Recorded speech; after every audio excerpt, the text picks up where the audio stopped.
really well, starting on time. Before you set out on a mission, you first must clearly understand what the mission is. Correct. Especially if you want to succeed at that mission. Oh, well, that's a good point. Yet no other mission is fraught with more ambiguity than the adventure of dating. So your mission, should you choose to accept it, is to watch this episode of Love Ed Live with Julie and MJ. What? Because we're going to help you understand how to date like you understand your mission. So, Jules, tell us, how are we going to do this? We're going to help you understand the difference between the goal of dating and the purpose of dating. That said, this is going to be a two-parter. We will focus more on the goal of your mission, but then we'll spend a good bit of time explaining why the goal can't also be the purpose. And as a result, we're going to show you how to enable your marriage hopes, assuming you have any, to inspire your dating life instead of impede your dating life. And as an extra, Michael's going to tell us in the middle why so many of us don't remember anything that we learned in high school. By saying why I didn't remember anything. So often we see the marriage ambitions of conservative Christian couples just paralyzed in their dating life by this whole idea of marriage. Right. Like a coffee date, accepting a coffee date does not mean that you have to marry that person. Well, I mean, not on the coffee date, but if you go on the coffee date, then it must happen. Michael has you have a really fun PowerPoint about that, where the ring, ding. Oh yeah, yes. Everybody Coffee equals marriage. Ding, an engagement ring just appears on her finger. But, okay, but anyways, tell the story about our Carter's. friend. Yeah. Okay. So by the way, when we share stories, like if you shared a story with us, we don't just blithely share it on the program. Yeah. Like I'm sure you want mine. We got Carter's permission, even though his name actually isn't Carter, but we do change the name, so it kind of all that to say, this dude's in his 30s. He's online, meets this amazing young lady in another state.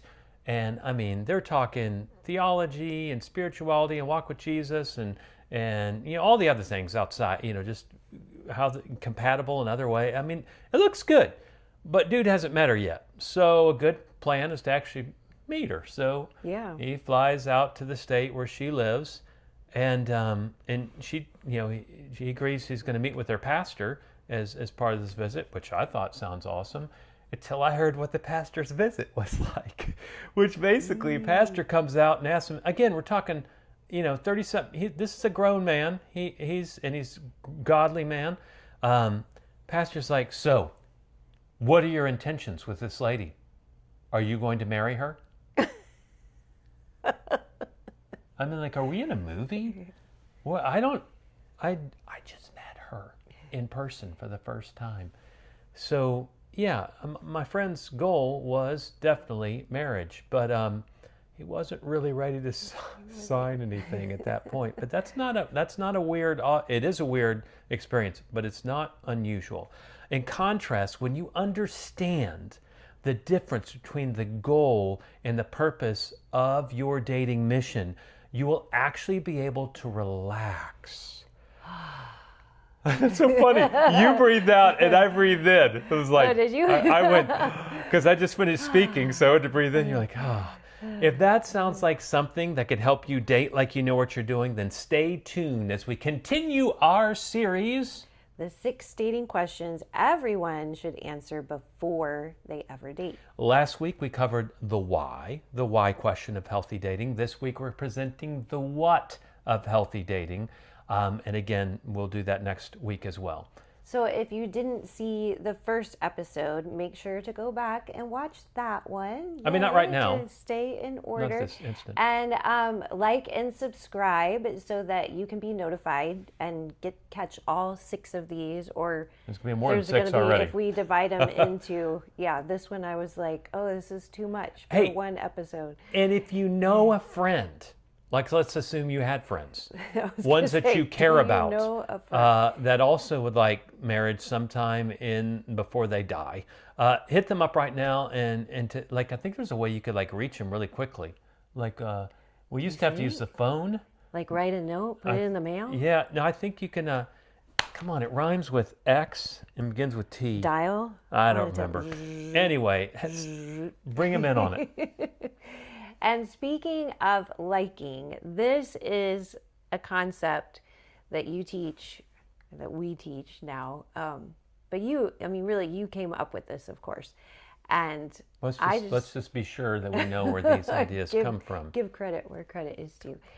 And it's one of my favorites. I really love this concept. I think you guys are going to really love this concept. And like we said, it's going to help you relax once we lay it all out. And I think too, because dating, we're going to talk about a lot of things, ambiguity, but right now I was just thinking polarization. Like there's a lot of polarization Is there? in dating, not just in politics. We see a lot of polarization in politics, but there's a lot of polarization in dating too. And I would say the two poles are either like what we were saying, like a coffee date means we have to get married. Like And there's the this other pole is like, super uptight, and then there's like this super loosey goosey.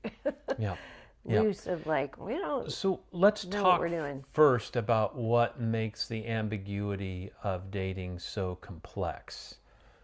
And I think, well, we want to know from you why you think. Yeah, we would like to hear their thoughts. So what's the first one? Well, and by the way, the first one that we have comes from talking to wise individuals like yourself. So that's why we love to have the interaction so that people can help us grow in what we're doing. But yeah, Yes. I've already kind of Because discerned we're not dating. that there's It's just research. not on the that I know side. of, not that I know of. Well, I mean, it's just. You know, it reminds me of when I It's went just to for research. I went to fill out that eHarmony profile because I was like matched up in 29 different areas of compatibility. I want to know what all the 29 areas are. Well, after like you were looking at me like, I didn't know you did this. So I'm like halfway through this thing. If you've done it, you're like, whoa, there's a lot of questions. I And don't remember you doing that. This is years ago. This is like, Yeah, it would I've be. I've Probably be confessed like and 20 repented. years ago. All that to say, I quit halfway through because there's just too many questions and I couldn't figure out what the 29 different areas were either. But then I start getting emails saying, we have matches for you. Like, yeah, it wasn't what I was looking for. But again, so ambiguity is kind of complex. So I kind of noticed three levels of it. First is what's going on at any point in a dating relationship. That's the first ambiguity. Right. So we see a lot of that with, what is it called? It's not. Situationships. Yeah. I was thinking relationships. I was like, no, it's not relationships. So situationships, we don't really, what are the boundaries? What's really going on here? And then there's the flowering. No. I remember because I always see really pretty pictures with the articles. It's the wildflowering We don't even really know what term. that is. I just feel like every generation wants to come up with new names for. Yeah, none of this maybe stuff is I'm wrong. new. But the wildflowering is right relationship with no set timeline, specific regimen to it. So that's the first level of ambiguity. Where is this relationship at any point in time? The second is where should the relationship be at any point in time? right, and we had this go on in our friendship for quite some time, which it was so long ago we can't remember what the timeline was. But what there I was remember, a point. I remember like asking. It was like first semester of junior year of college. I'm like, well, do you think we should be dating seriously? Well, I don't know. Have you prayed about it? What do you I'd be think? like, well, I'm not sure. And they'd be like, we probably then shouldn't. we probably shouldn't do anything. And then I don't know if it was a month later or No, it months was like later. it was weeks or days later. You'd no, be like, I don't think it was that. you would be close like, together. you'd come back to me, and you'd be like, well, Yeah, but I don't think it was that close. I No, feel no. like it was quite a time lapse. we would go I back. probably and forth. dated somebody else and then no, just kidding. So Anyways, you but got we couldn't figure out what was going on. so the first level of ambiguity is where is this relationship at any point in time? Number 2 is where should it be, and number 3 is where is it going in the end?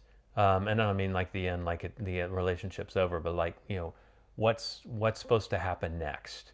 Yeah. Should we get married? A lot of kids Should are we just move in? Are we just sleeping together? Are we gonna move in together? What's the end point? And of course, all that to say, with all this ambiguity, if the stakes aren't high, ambiguity need not be fatal. But with dating, the stakes tend to be sky high. You are hoping to meet the love of your life, and more often than not, you meet heartbreak, rejection, and regret instead. Well, and this is supposed to be the second most important decision that you make in your life. Your choice to follow the Lord being the first most important, just to be clear. Yeah. But this would not be buying the your second. next car. It's not a temporary decision. It's not a changing careers kind of decision. You can change jobs, even though that's a really big decision, but it's not a huge deal to change jobs. But so you don't want to change spouses. No, you don't. Not well. A lot of married people want to change maybe spouses. You want to, but before you get married, you are not thinking, I want to get married and then change spouses. And swap. Well, actually, that's anyway. So high uncertainty. Can I say? High uncertainty. I am a professional speaker. High uncertainty, high stakes. That pretty much sums up the stress of dating. So again, to tackle this ambiguity, we need to address the 2 what questions everyone should answer, and know if they want to date with clarity, confidence, and courage. And do you happen to remember what those 2 questions are? Sorry. The 2 questions are, like we already said, what is the goal of dating? Have we already said it? Yeah. What is the goal of dating, and what is the purpose? We learned that teaching needs to have repetition so that they can... I need the repetition. Now, I know we often use the words goal and purpose interchangeably, but again, I think you'll find that delineating between your goal and purpose when it comes to your mission of dating is the secret to understanding your mission. And we introduced these 2 questions in the last episode. Yep. So the most important dating that episode was called the most important dating most important dating question everyone should answer before they ever date. But now let's time to go in depth. For starters, here's how we differentiate the goal and the purpose in just kind of a definition way. The goal is the end game of the mission. That's easy enough. The purpose is what you want to accomplish through the process of pursuing the goal of your mission. So the goal is the end game. The purpose is, okay, so what are we going to accomplish in that process of getting there? So take soccer, for example. We all What's had the fun goal of soccer? Watching soccer this summer. So the goal is making goals. Goal! And winning the game. But the purpose is playing the game so that you can make the goal. Yeah, I mean, the purpose is having that teamwork makes the dream work. Bottom line is, well, you remember when we watched our kids play soccer. Yeah, I was going to say, so you could see the opposite of that when you watch little 3-year-olds, probably 3-year-olds don't play, 4 or 5-year-olds, the youngest group, and they either move around the group like a hive, move around the ball, as a group, like a hive. And it's really actually kind of cute. But then there's not a lot of goal scoring. Yeah, but what's not as cute to me is when you have like a ball hog, the kid who actually does know how to play and wants to score the goals, but he never shares the ball. He's just scoring. Either he's good enough to do it on his own or he's not, and no goal. Bottom line is, there's a difference between the goal and the purpose. The goal is making those goals. But the purpose requires teamwork. That calls for practice, strategy, communication, all those things. And we saw that in the World Cup. right? Yeah, they played a little bit better than I watched our kids play. Well, and I watched the final game. I don't know if you guys watched the final game, but it was amazing, the teamwork, just to watch them. And Spain, when they won, I mean, the announcer kept saying, this team is so deep that they have great players. They could just keep putting them out there when other ones got tired, and just that they had built a really great team. So what we're trying to get at is the team that's going to win is not going to be the team that really just wants to get the most goals. It's going to be the team that's involved in that process necessary to get those goals made. So in the same way, dating has to have a different purpose than the goal. So let's begin with that goal. Well, let's talk about what the goal should not be. Yes, the following goals are as for dating popular as they are imprudent. The first goal is a little bit different from what we're talking about with people paralyzed with dating, but it's just finding a friend. Right. So we're just going out to have a good time. I'm just going out to, And we be want friends. and we want you to have fun. Yeah. We want you to actually. Friendship is critical to healthy dating. Right. But when friendship is the end game, that's just kind of that's the goal that you have in your mind. Date to make friends. Yeah. Then the things get complicated when feelings grow up in one or two of the people that previously just had the goal of friendship. And Julie, do you have any stories about that? Where maybe like you were just like, I'm just having fun, and all of a sudden, oh. But that was all of your stories, right? That you would. I'm trying to bounce it back off of me. Ouch. Yeah. So in high school, particularly, I remember. I guess this was probably the first time it happened to me. Why it sticks in my brain so much, but I had broken up with my boyfriend, and I was thinking, I just need to get out and do things with other people, expand my circle. And a good friend from school, a guy in one of my classes that I liked, was just a friendly guy, and he asked me out, and I was like, well, why not? I'm thinking in my head, I'm just making friends, doing things. Yeah, well, at the end of the evening, it got really awkward because it was pretty obvious that's not. Didn't he ask you, can I kiss you? Yes. So that's a no. Instead of what, they're not going to know what that means. We went to a comedy show last week, and anyway, it was whenever you just know, it was a honk a horn. Every time it was right, ding. That was a no. While friendship, again, it's necessary, it can't be the goal. Another wrong goal for dating is just getting a girlfriend or a boyfriend, which in complete transparency was pretty much my de facto goal in dating until my mom gave me this marriage book Christmas of my junior year, and I realized, oh, I see that my goal should probably be marriage. What's another wrong goal? Another wrong goal would be hooking up. And we're not talking about for lunch either, by the way, unless that's what the kids are calling sex these days. What's another one? Going further with the hooking up and just cohabitation. Yeah, sharing a key, living together. Right. Maybe theoretically next step. Looks more stable than just hooking up, but is it really? The stats we shared last week in our last episode reveal that the majority of daters, even the majority of conservative Christian daters, they're not saving sex for marriage. Speaking of marriage, if you haven't quite figured out yet from how we've been talking, marriage is what we believe should be the goal of a healthy, whole dating life. Marriage is what should be the end game of the mission as we defined it.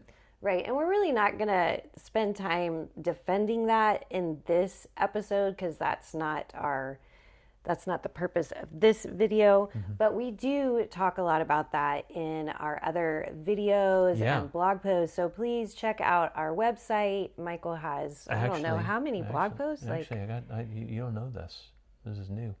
But there's This is actually, new. oh, maybe I didn't save it. This just Oh, in. dang it. I don't think I saved it. What? But and when I save the changes I made on the video description, if they aren't there now, there'll be links to 2 video series that we've done before. Not Love Ed Live, mind you, but Love Ed with Julie and MJ. One's the top had 10 brown benefits. hair. Yeah, she did. Top 10 benefits of saving sex for marriage, and also premarital sex and the scriptures. So Yeah, we so have check those out spent a lot of time. to talk about why marriage is the goal. But all that to say, what we're trying to drive home here is why marriage can't be both the goal and the purpose. We need to have a different purpose, or else 2 really bad things happen. One is over analyzing. Over analyzing, just getting stuck, thinking, they have to be perfect, or I can't even go out with them, or if I go out with them and it doesn't lead to marriage, then that's going to be a failure because I hear this a lot. I was trying to think what popularized it. I don't know. Maybe Ike's Dating Goodbye, but I don't feel like he even, that author even, but just like, I only want to date one person and I want that one person to be the person that I marry. Well, can't do that's that. a great idea. That happened for you. For like your only serious, we were the only serious. That's because dating. Julie was the first girl to like me back.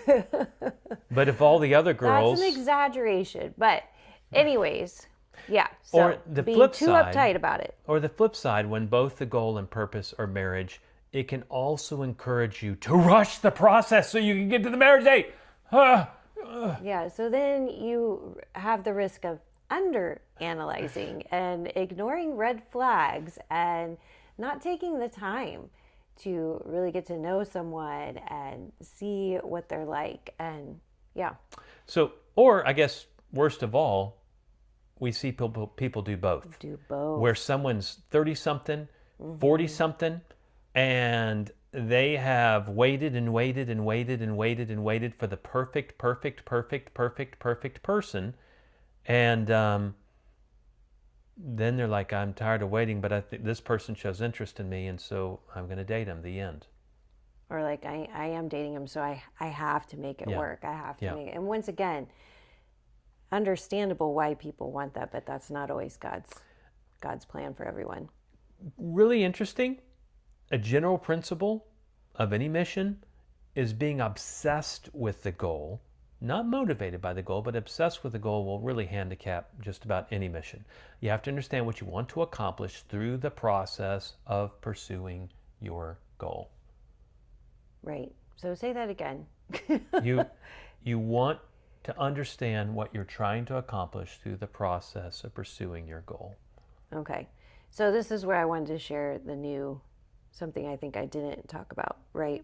Because you're going to give give your example of what. Okay, so one example of that would be like if your goal, we're talking about mission, if your goal is to go on the mission field, right? But you get, let's see, one way would be you just get so uptight about going, the over analyzing part would be, you know what?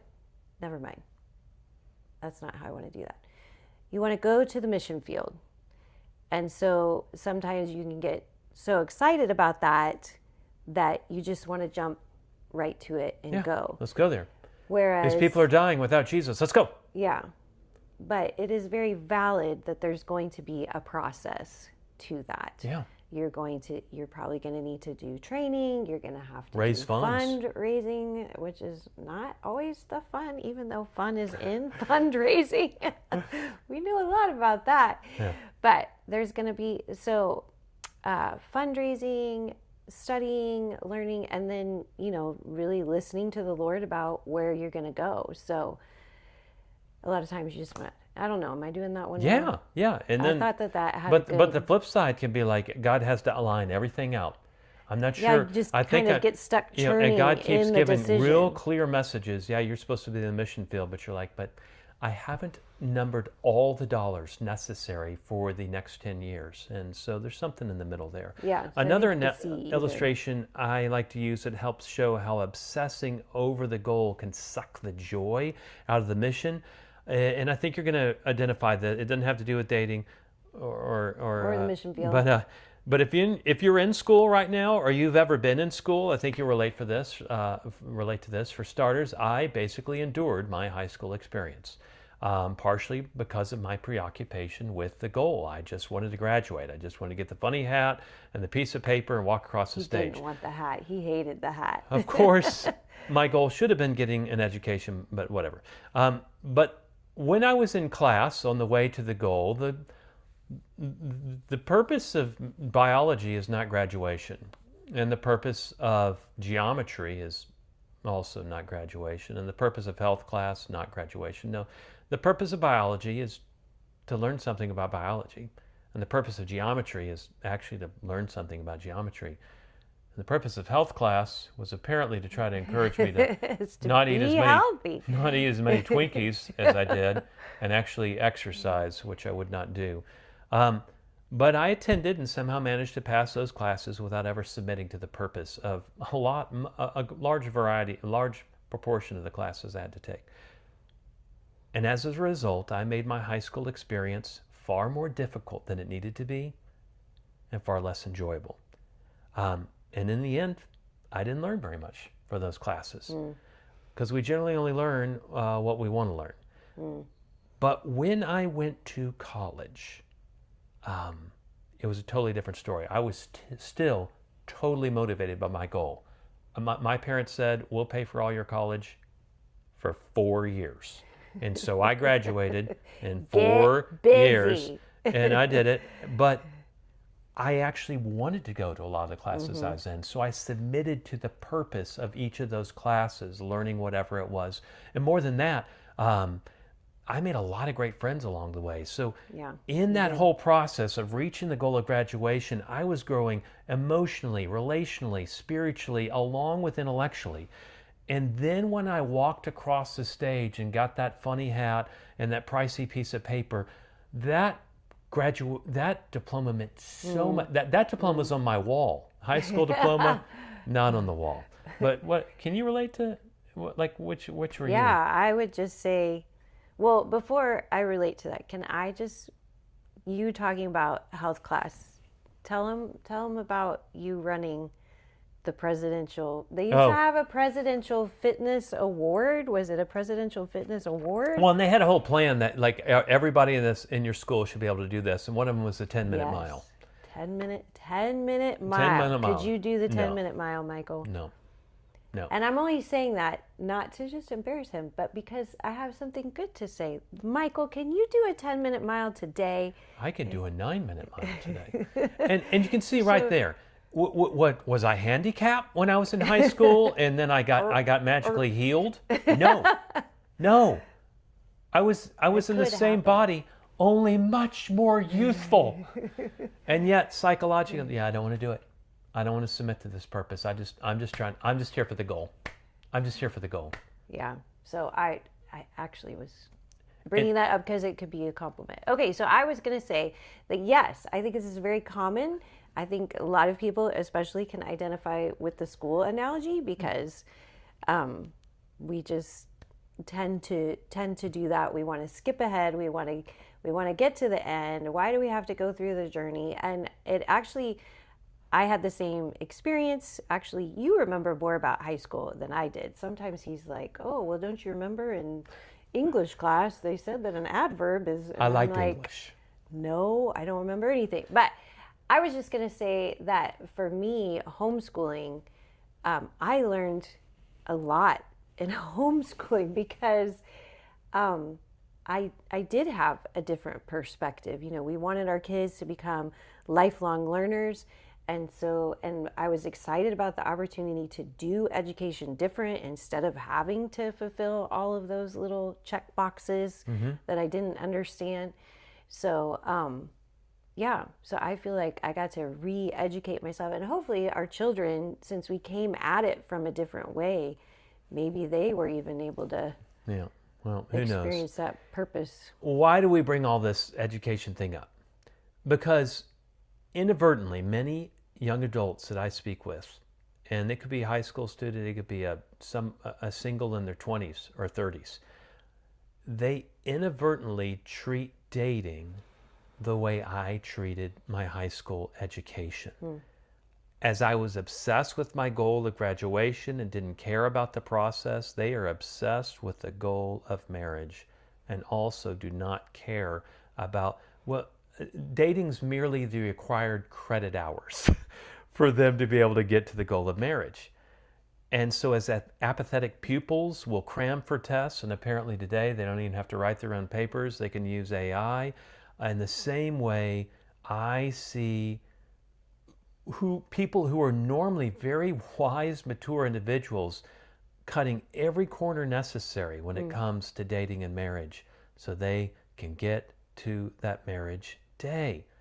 And this makes them far more likely to ignore red flags, but ultimately, just like with my high school education, they make their dating life far more difficult than it needs to be, and also far less enjoyable.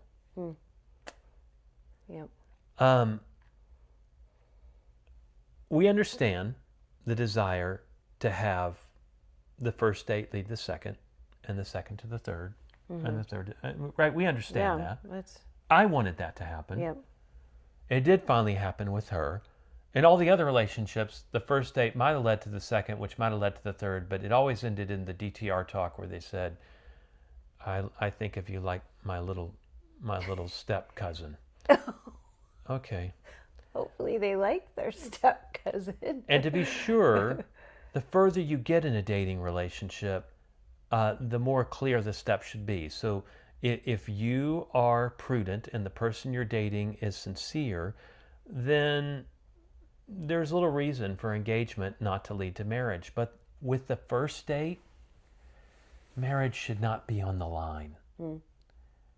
Nor for the second date, nor for the third date, nor for the third month of dating. Because dating with marriage is both the goal and the purpose, burdens you with the need to predict the future.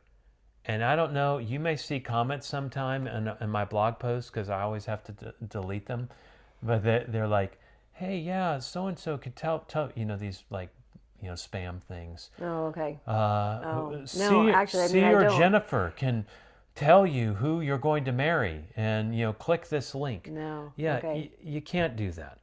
And so we want to free you from having to predict the future.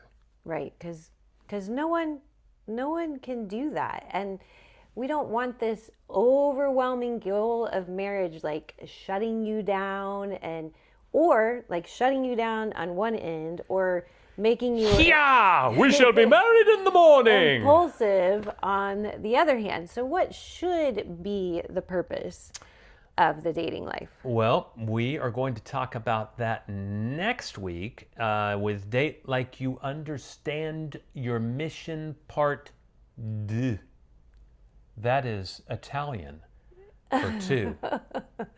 So, but if you don't want to wait until then, you can read about it in the book. Right? Wait a second. Well, we got this book here. Yes, I actually take a whole chapter of this book, and there's a video series that goes with it if you're interested in that. And by the way, the link is there in the description below right now on that. Yes. But I take a whole chapter in this book and a whole episode in the video series explaining this better purpose for your dating life. But again, we'll talk about it next week, and so you can get it for free if you're a real cheapskate. And we won't judge. But speaking of the book, so we did actually have a question in the comments last week that was saying, they asked, give us more questions to answer, please. Yeah, they asked which was the most difficult part of the book to write, and I thought that was interesting. I had a really hard time writing it. It was a real I didn't write any of it. The answer to that is the intro, because our editors, when they looked at the manuscript, they go, yeah, this intro isn't going to work. And I told our editors, yeah, you don't know. I've been doing this class for years. I know this material. I know it works. The editor goes, me what to do. The editor goes, so how long do you have to really, capture them? And I said, well, every class is 2 hours. So after the first class, they're totally in. She goes, you have 2 minutes. oh, I guess I need to rewrite the intro. So that would probably be the answer. There's a link in the video description below, again, to find out more about this book. And you can even read whole excerpts from the book in our blog. So you can check that out. But the cool there. thing about the live stream doing this is that What is the cool thing about this? That they can ask. There's a lot of cool things. There's just one cool thing. You kidding You want me? to know one cool thing? I'm going to do it right now. What's that? So you have something right between your teeth this whole session. Do I really? We had broccoli for dinner. I was like, do I bring it up or do I not bring it up? Well, Thank you for that. So I waited till the end. Thanks for that. You could have waited till the end after we turned it off. Also, I think we already said the like and subscribe, but please, that does help get this out to other people so that they can have biblical, wise advice about dating and marriage. Assuming you're not the only one out there wondering what's going on. Yeah. And in case you're feeling that way, you are not the only one out there wondering what's going on. And scarier, there's other people that think they do know what's going on, and they do not. So join us again next week as we talk about the purpose of what the purpose of your dating mission should be, as we continue our series, these 6 dating questions everyone should answer before they ever date. Yep. Join us next time. You want to hear the second part for sure. Right.